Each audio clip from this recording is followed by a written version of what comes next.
I'm gonna run some errands. I gotta clean out the barn, so I gotta run and take a lot of stuff over to the dump and stuff, and just haul stuff off and drop it off. I don't know if I'm gonna go to the one up. They're both the same distance, really. You take the one out the dirt road that way, or you go that way. They're both about the same distance, actually. And the stuff you take over there, they load up in trucks and haul it there.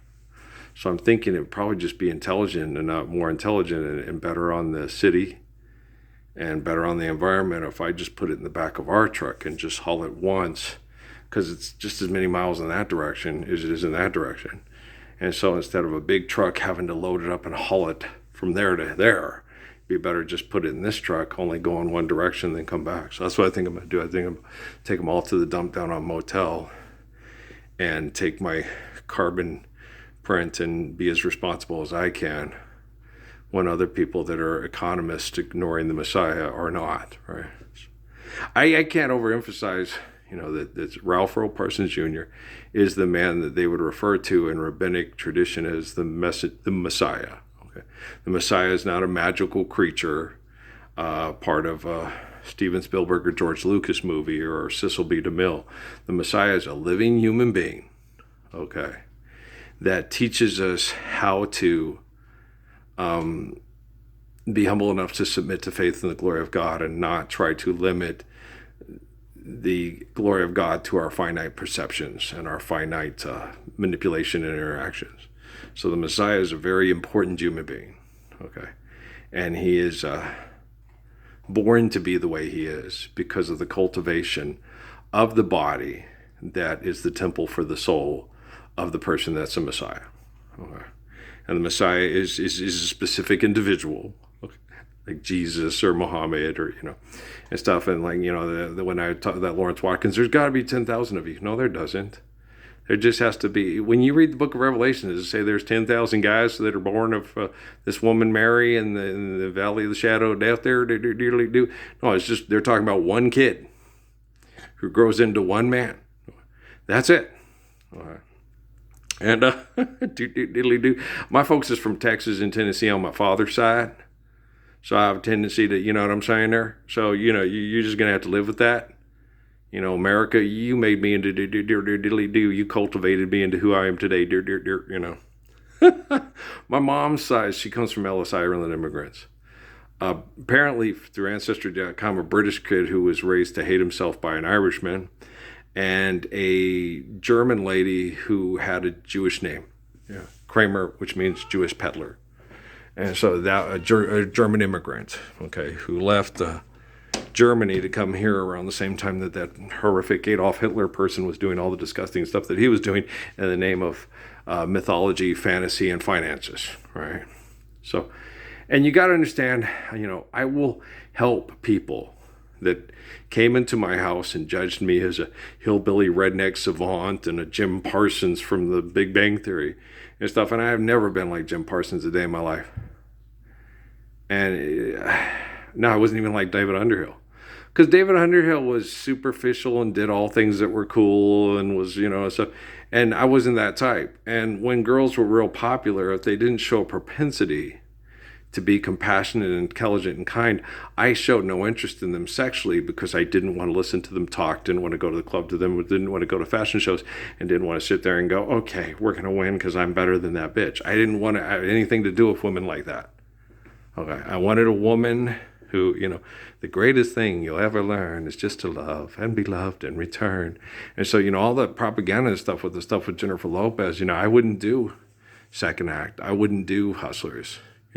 I'm not that type of person. I'm the type of person, let's just go live the Lord's Prayer. Like Amy, she goes, let's just get off the grid. And I was like, we can't get off the grid right now. We're not millionaires, Amy. We have to stand up and do the right thing. Then once we do the right thing, then the grid no longer has influence on people. And then we're just not networking, but we're working together as human beings to do the right thing for our environment and one another. So I have to stand for the Lord's Prayer first before we can have any of these hopes and dreams of getting off the grid and shutting down the pollution and the crime in the cities. You live the Lord's Prayer, you don't have to go get off the grid. You don't have to go get away from it all. You don't have to reduce crime because there's no source of crime once you're living the Lord's Prayer. Do you understand? Okay. So you're talking about a perfect individual like Job, Jonah, Jesus, and Muhammad, okay, that is cultivated over thousands of years through faithful humility and the wisdom of faith in an infinite essence and an eternal existence that is appreciative of the source of our eternal existence, which is an infinite essence. So you're talking about a person, okay, that is the right temple for the soul to be most like the person that's some of the people in the books. I don't give a damn about the genetics. Okay, all Jesus said, you guys just be fruitful, multiply, and teach him the love of me. And then treat him as if he were me. That's all Jesus says to us. He doesn't say, he's got to be named Rosenblatt. His name must be Katzenberg. His name will be Spielberg, and he shall beeth the Messiah because he is Hebrew and he is circumcised. It doesn't say that. All Jesus says is just, be fruitful, multiply, teach them my ways, and one of these boys will stand up and be like me and David and Moses, and he will be the right one. That's all it says. That's all Jesus says. He doesn't sit there and say, it has to come from Hufflepuff, not Gryffindor. We had the book all wrong. Oh my gosh, we have to be Hufflepuffs and not Gryffindors. We thought it was a Gryffindor that was the chosen one. Okay. You're not a Slytherin. Okay. What's the other one? Ravenclaw. Okay. Ravens get a bad name. They're just doing what birds do. Same with snakes. Just doing what snakes do. Just respect the snake, respect the raven, you'll be all right. No, my dad just come out and shoot the gun off to scare the ravens away because to get the songbirds there, it scared all the birds away. And I was like, my mom used to get mad at him for doing it. She said it was dangerous and she didn't want him doing it. My mom was raised by an infantryman in the U.S. military. So she was a very pragmatic woman. Yeah, Rockefeller, wow, this guy, he doesn't get the best looking girl, but he gets the strongest girl who stands up to all the bullies and doesn't take any shit and does the right thing. She's got a great heart and she's got a wonderful mind. Yeah, and Rockefeller wouldn't have been attracted to her because he wasn't one of Madame Versace's models that he wanted to fuck. Yeah. He can sit there and spy on her and fall in love with her through spying on her. But if he met her at a dinner, he wouldn't know the truth of her. He'd just see her face and her big nose, not be interested in her because she wasn't attractive enough for him to want to fuck.